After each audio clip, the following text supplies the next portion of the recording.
Hi guys, today I woke up to some really cool news. So yesterday night I had a coaching session with one of my students and we went over this game where he went 7, 8, and 8. Just a normal game. He could have done a lot better. It's a game that he lost and it's the kind of games you need to flip in order to make the climb. You don't need to flip that many games in order to climb a lot. And turns out his next game was absolutely bonkers after our next session, and I want to go through the kind of things that I teached him in this video. Let's take a look at his banger game and see if he implemented them. So this is the game he played after our coaching session. He went 28-2 and it's unbelievable. His carry went 5-14, but it didn't even matter. You just carried them anyways, and it's really cool to see. So it's not the like most profound changes, but if you implement these things, you can make really good changes. So this is a guy in bronze that are trying to get up to gold, and I think he can do so, especially if it continues like this. It's going to be easy. So let's get into the game and go through the lessons that I tried to teach him in that game. Because the kind of mistakes he did was not huge, but they make a big impact. And just like one more death, one bad fight, this is the kind of thing that loses games, wins or loses games. And that's all you need in order to climb. And so let's take a look at what's happening in this game. So we're just going to follow Mr. Captain Ralph's here. We're not going to go through the whole game, but I want to take you through some of it. And then, yeah, see what it did. So the first thing we talked about is in that game we went through, he was pathing towards a bot lane because pathing bot is good, but he had kind of a passive bot lane which couldn't do much, but he was afraid that his top laner, although he had a winning lane, he would just push and he wouldn't be able to gank. But actually using prio lanes and path towards them is actually quite good. You can also set up dives this way really effectively. But so I would love him to path towards the cannon versus the Jax or what it was in that game, because he would have prio and he could play for it because his support was as an enchanter and not a lot of damage. But in this game, for example, we're looking at Caitlyn Leona versus Xayah and Lux. That's a whole different story.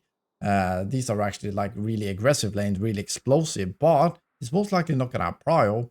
So if he path top, he does path top. I would actually like to see him path bot in this game. I guess he was kind of scared of Diego taking his camps, so it's fine, but I would actually love to see him path from top to bot. So he's still making mistakes, but he played so much better, and I was just going to go through it, and we're going to see. And another thing that I'm really excited to see is his willingness to give away objectives, because that was a big one, and that is something that is very common up until like High Master, Grandmaster.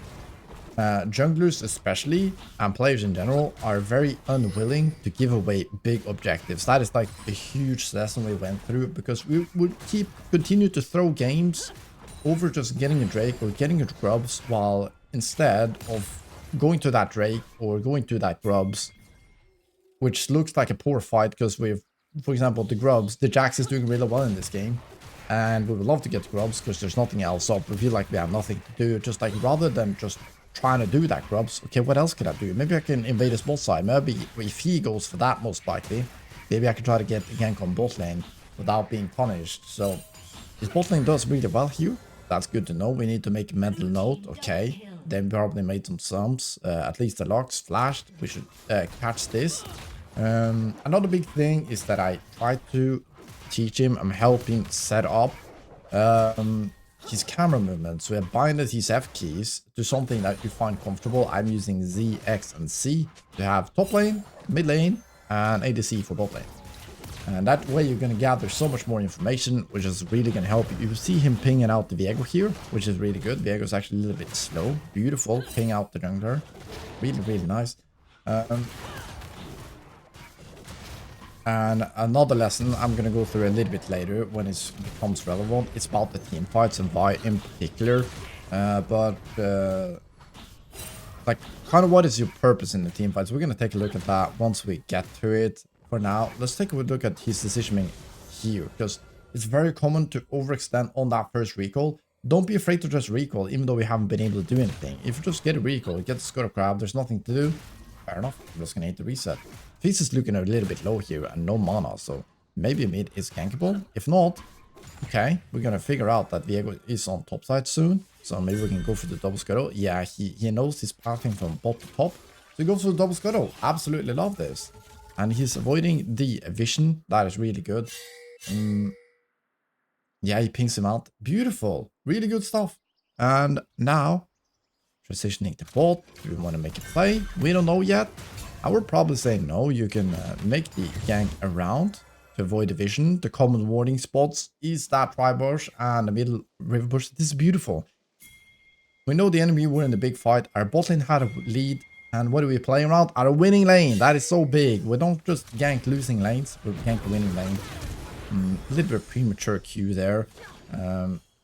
So this comes from just like a little bit knowing about Sile's flash. It's going to help a lot. And also the Q was a little bit premature. Oh, here he actually ran into an issue. So when he binded up his camera movements, apparently, he messed up his recall time button and he could not figure it out. But I'm and he had to run back to base apparently before he figured it out. So I'm just gonna skim through this part. It's not, that's an absolute disaster. In the solo games, Viego gets an invade there. But let's see how he comes back, because this is not like an insane start. This is just a normal start. So let's see how the things that I implement or like try to help him on will help him in these team fights. Here, we're playing around the winning bot side. He knows Viego's on top. We take the dragon. Huge. I really try to emphasize how objectives are not that important in the early stage of the game. Because what does the dragon give you in terms of raw stats in the early game? Not very much. The ocean dragon is quite nice in the early laning phase because it's giving you a lot of regen, but like it doesn't give you very much. If you can get level 6 first, how does that impact you? A lot, right? So it's just shifting that mindset from getting the most resources, because yeah, it's not going to give you a lot of fighting power. And what happens in the lower elos and the middle elos after laning phase? It's just fighting from start to end. This is beautiful stuff. We get level 6. That is the big part, right? We got level 6. The dragon or not does not impact this play. The fact that he got level 6 was the important thing. He got his camps, he got his red buff, he got the drake, and then he got the scuttle, and then when he went for the gank. He didn't go for the gank before the scuttle, even though they were pushed up. He waited for the ult, guaranteed, double kill, beautiful. Now we insta-hit the reset button because we're far away. Now I hope we go to the top side, and we rinse and repeat, because now our ultimate is off cooldown. Now we don't want to do a lot of stuff. We can just start on the top side and path our way down. Actually, is he going straight to Raptors? This is really smart if he knows that Viego is going to try to take these away from him. That is actually super smart. It doesn't look like he knew that. So then I would actually prefer him to start on the top side and path back down, because we want to double down on the lane that we're getting a lead in to make sure we keep them ahead. Because what are we going to do? We're going to path up to this Mundo now. We can't do a whole lot. So maybe Mundo is doing fine, maybe not. But he's not doing better than the bot lane, which is doing really well at the moment, right? If you take a look at the bot lane, now with 2-1 and 2, top lane is just like chill.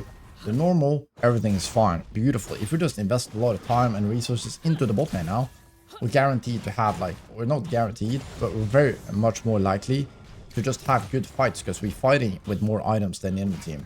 We just want to create as much action as possible on that bottom side. So we're going to path from bot to top again, and then we're going to have our ultimate back. So if we started on the blue, Grump, Wolves, and now, okay, our Raptors are gone, fine, we just skip those, we go to Krugs, now our ultimate is back, and then we can gank the bot lane.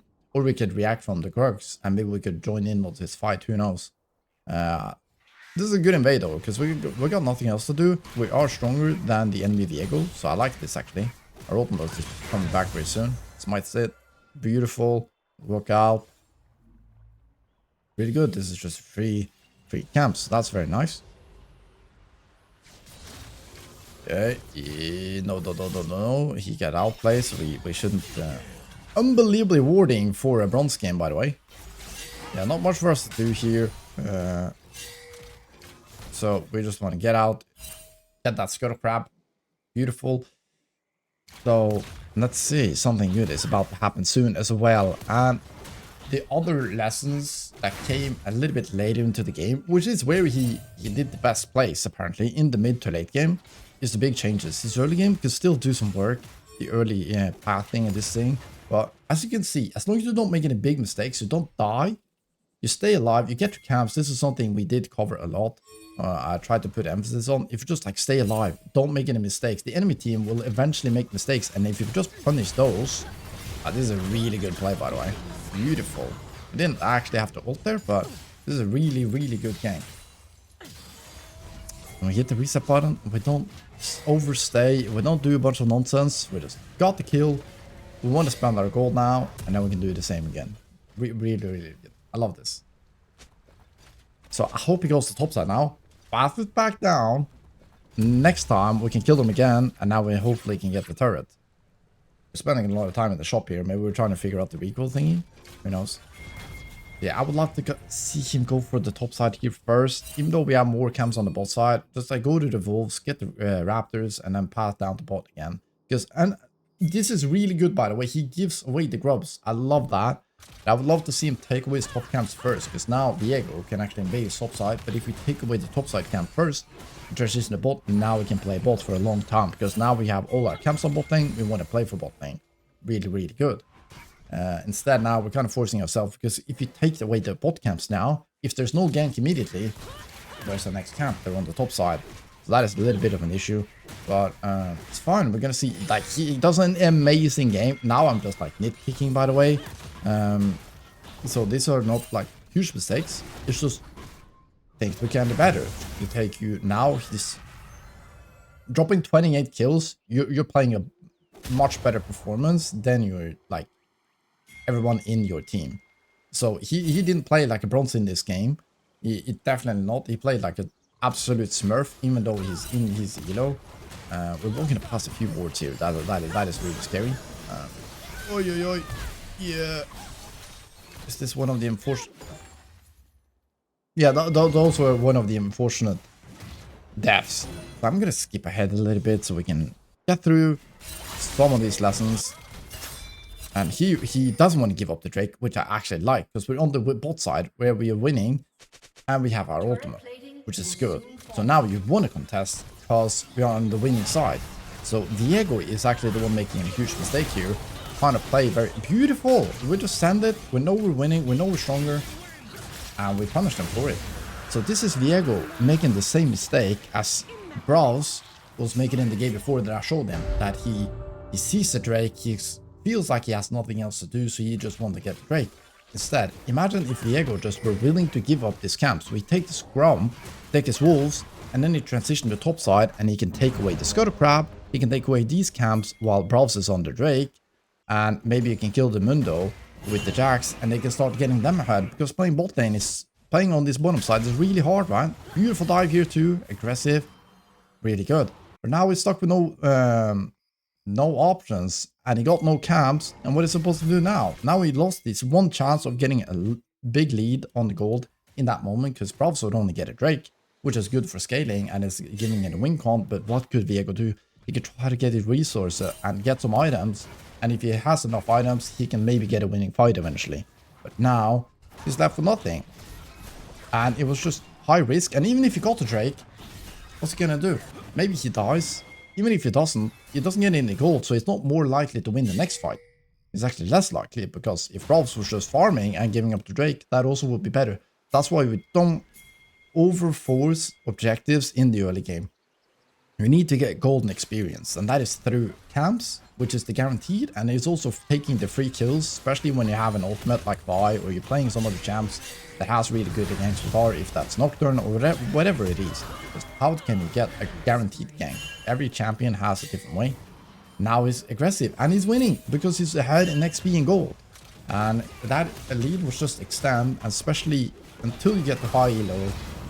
It's just going to be continuous fighting, and who's going to win? It's just like, what team wins is the team that wins the most team fights and fights in general. And who's going to win the most fights is the team with the most golden resources. If you have the ult against the enemy team that doesn't have the ult, if you level 6 against 5, you're going to win. If you complete the first item first, the enemy doesn't, you're probably going to win that fight. So that is why it's so important, and that should keep happening. Because players aren't willing to give it up. So just, if you win the first fight, you're just more likely to win the next fight, and the next fight, and the next fight. So if you just make sure you get your resources early, you get your camps, you don't miss a whole lot, you don't waste any time, you're gonna be stronger. And that is really, really important. And now we're going to see how not to throw, because we did a little bit of throwing in that game before.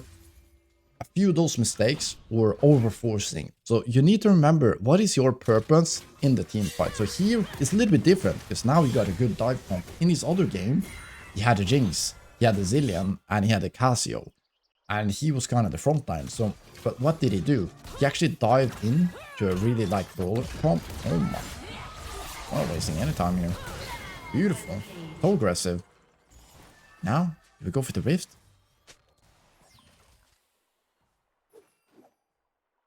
Please go for the rift. I'm also okay with this because he's guaranteed goals, so he doesn't have to go for the rift there. I would like to see it because we're 3 against 2, right?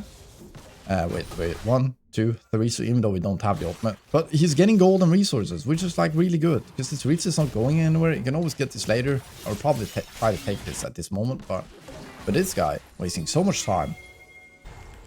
It's really tough.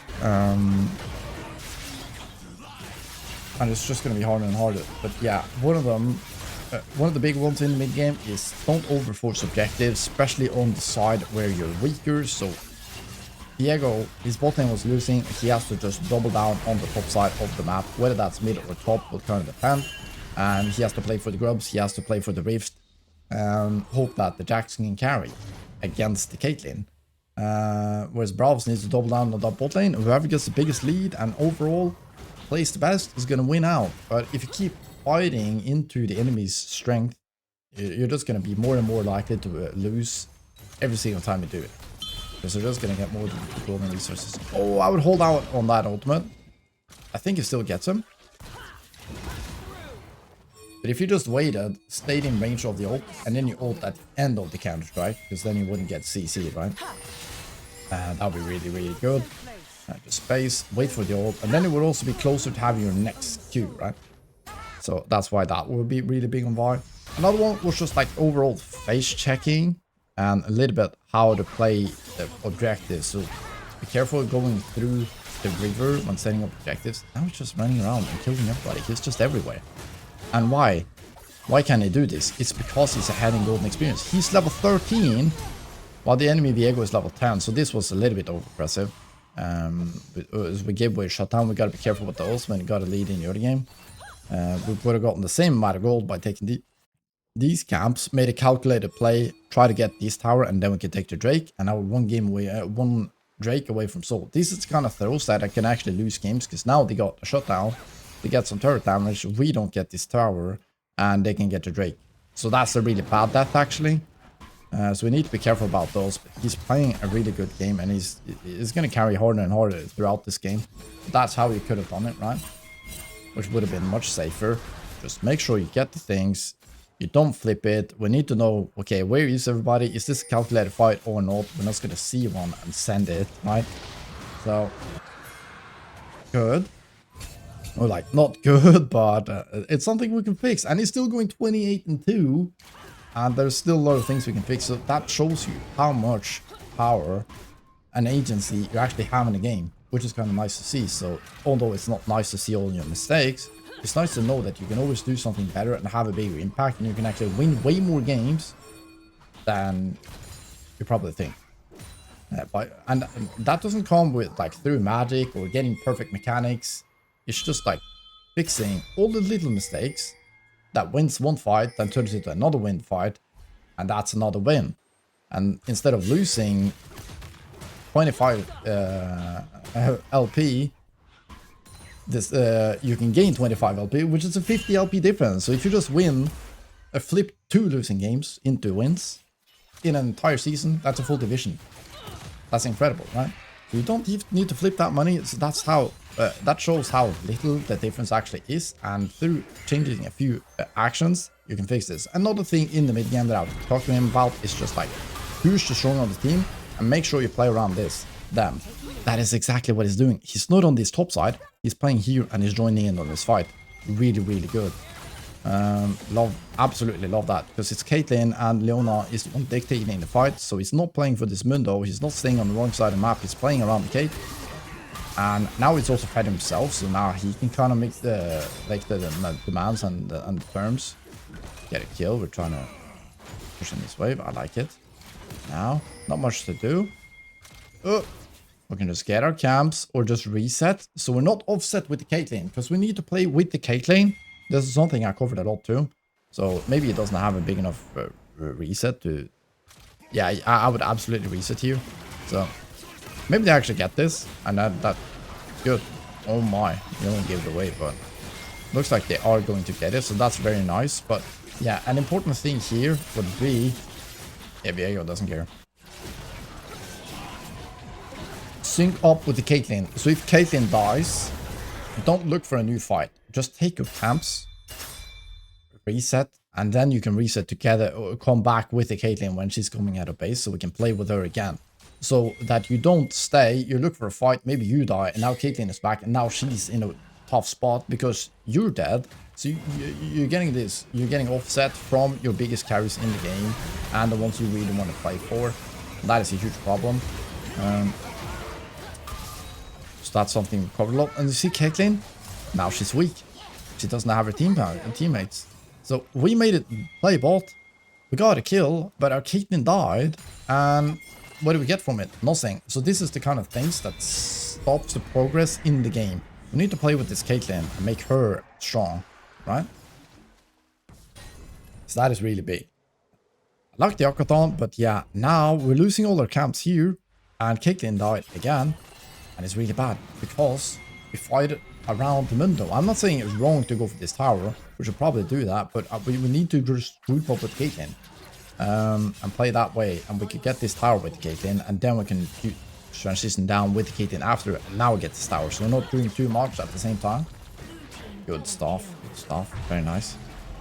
So he's playing really well. I feel like I've covered the most important. He's gonna pop off later in this game, but yeah, push out lanes before objectives with your team. Don't force it through the jungle. Let's see if it does this at Drake. That is one of the other things that I mentioned for him. So let's see. He pushed out mid here, it looks like. Or he went for a pick in mid. Yeah, so he's grouping mid. Or is he going through here? Oh, so Caitlyn died again. Okay. It's a little bit hurtful too, but why does it happen? Why does Caitlyn die here? So yes, Caitlyn needs to play safe until we get there, but there are also players in bronze, and we need to respect that. And how can we help them avoid mistakes? And how can we make it as easy for them as possible? Right? Because, like, just play safe until I get there. That is easy to say, but it's hard for them to execute. They're gonna make mistakes, and we want to avoid them. So now we're offset. That is a little bit of a problem here, right? Because we're doing something extra. Maybe this was worth overall. Like, you turn into a big fight. Caitlyn is dead, and we keep on fighting. So this is all well and good. And we actually do hit the insta reset. Now we need to get mid. And now we need to play around this Caitlyn. So it was actually just like us staying in base there and not going and playing around this Kate immediately actually made her die. And that is just because we're a couple seconds late actually from not shopping quick enough. So make sure, I do that a lot when I'm around and I'm farming especially. I open the shop, I prepare the next item I'm gonna buy, so I can just get to the shop and I just click the items and run away. I can actually click the way I want to run first, then buy the items on the way out of the shop, and you're just immediately out there. You use a Q out of base to get there quickly, and that means he would be on Raptors right now, and he could just click R on this fizz. And Caitlyn probably lives. See? That is the small differences that saves Caitlyn, which accelerates the game, because now we can have the Caitlyn. And if we had the first dragon as well, now we probably trade the fizz at least, and then we get the Drake, and now suddenly we have Soul at 24 minutes, and the game is just cooked. So now it's going to make it way easier to fight the next one. So these are the small differences. He's playing really, really well though. 28 kills is unbelievable.